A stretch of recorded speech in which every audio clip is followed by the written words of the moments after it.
باپ اور بیٹے اور روح القدس کے نام میں آمین۔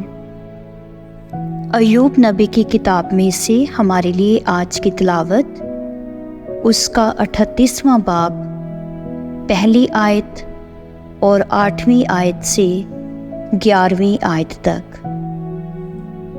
تب خداوند نے کلام کر کے بگولے میں سے ایوب سے کہا کہ کس نے سمندر کو دروازوں سے بند کیا، جس وقت کہ وہ گویا رحم سے نکل کر پھوٹ پڑا، جب میں نے بادلوں کو اس کا لباس اور تاریکی کو لپٹنے کا کپڑا بنایا، اور اس کے لیے میں نے اپنی حدیں باندھی اور اسے اڑانگے اور دروازے لگائے، اور کہا یہاں تک تو آئے گا اور آگے نہ بڑھے گا، اور یہاں تیری موچوں کا زور ٹوٹے گا۔